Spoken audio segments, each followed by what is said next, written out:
Salut les humains! Aujourd'hui, on va parler d'une espèce qui est extraordinaire, magnifique, très colorée, mais surtout très toxique. J'ai nommé la dendrobate. Cette petite grenouille mesure en moyenne 4 cm et pourtant, elle peut être très toxique. Elle est justement très colorée pour que les prédateurs comprennent qu'elle est toxique et évitent de l'ingérer.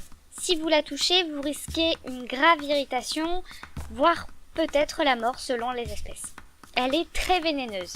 Petit aparté, j'en ai fait dit vénéneuse. Pourtant, ce terme s'emploie plutôt pour les plantes ou les champignons toxiques. Le terme venimeux s'emploie plutôt pour les animaux, mais j'ai volontairement utilisé le terme vénéneux parce que pour cette petite grenouille, c'est un petit peu particulier. En effet, le terme venimeux s'emploie pour le venin, qui doit être lui injecté par une plaie. Cette grenouille sécrète un poison qui peut lui être ingéré, inhalé ou absorbé pour faire effet.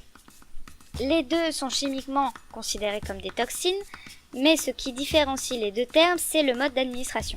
La toxine qu'elle sécrète s'appelle la batrachotoxine. C'est un poison très puissant qui peut tuer jusqu'à 20 personnes pour 1 mg selon les espèces. Mais bien entendu, ça ne concerne pas la majorité des espèces. Et rassurez-vous, elle se trouve dans les forêts tropicales humides du sud du Nicaragua jusqu'au nord du Brésil. Elles se situent à basse altitude, mais peuvent aussi vivre jusqu'à 1000 mètres d'altitude. Et elles vivent en général plutôt au sol, mais elles peuvent aussi grimper à plusieurs mètres sur un arbre grâce à leurs ventouses aux doigts et aux orteils. La dendrobate a également été introduite à Hawaï récemment, certainement une espèce détenue en captivité qui a été relâchée. Cette toxine lui donne également un goût affreux et la plupart des prédateurs ne vont même pas s'y aventurer.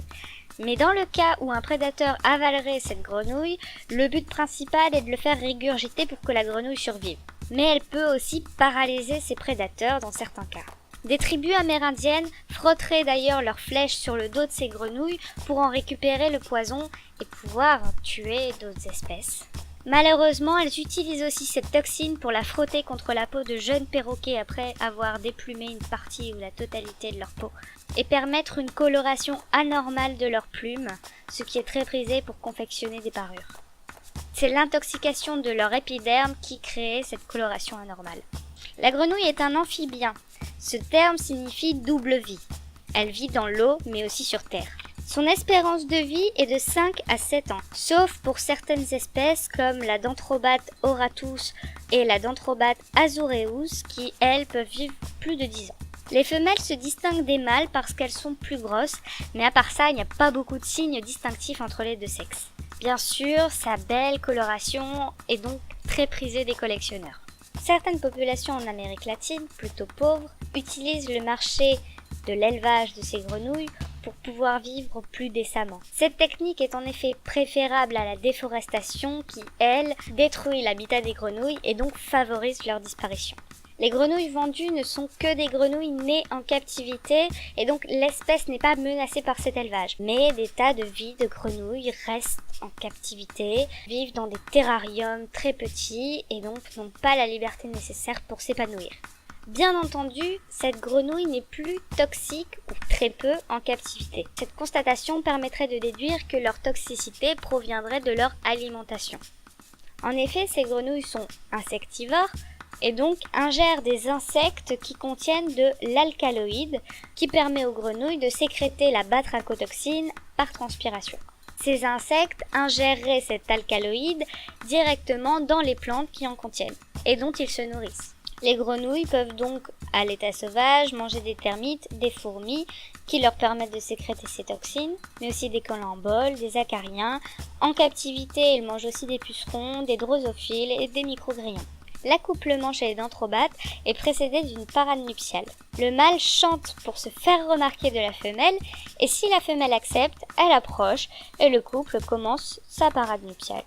La femelle pondra ensuite sur une feuille, généralement dans un endroit calme et discret, et le mâle prendra place sur la ponte afin de fertiliser les œufs. Ces œufs doivent rester humides, c'est pourquoi le mâle les garde et les retourne de temps en temps, pour également leur apporter l'oxygène nécessaire. La femelle peut pondre jusqu'à une douzaine d'œufs, et l'éclosion a lieu au bout de 15 à 20 jours. Le mâle transporte ensuite les têtards une fois que les œufs ont éclos sur son dos pour les déposer dans des petits coins d'eau où ils vont pouvoir s'épanouir et grandir, puis se transformer en petites grenouilles. Les têtards mettent 70 à 90 jours pour se transformer en grenouilles. Selon l'Union internationale pour la conservation de la nature, c'est une espèce de préoccupation mineure. Et pourtant, avec le déboisement, l'agriculture intensive et le commerce d'animaux, cette espèce devient de plus en plus menacée. Comme la plupart des espèces, me direz-vous. Alors si jamais vous croisez une petite grenouille aussi colorée, bon, contentez-vous de la prendre en photo, surtout si c'est à l'état sauvage, selon où vous vous situez. En revanche, si c'est en captivité, bon, faites quand même attention, mettez des gants peut-être pour la manipuler, mais logiquement, il n'y a aucun risque qu'elle soit toxique. Qui aurait cru qu'une petite grenouille de 4 cm puisse tuer 2 éléphants avec 1 mg de poison? C'est énorme! Et vous pensez toujours que les humains sont supérieurs aux animaux? Ah, et puis ce serait bien aussi si tu pensais à mettre un petit pouce j'aime si jamais t'as aimé la vidéo. Et puis un petit commentaire si jamais t'as quelque chose à dire. Et puis aussi, abonne-toi à mes vidéos si jamais t'as envie de voir les prochaines.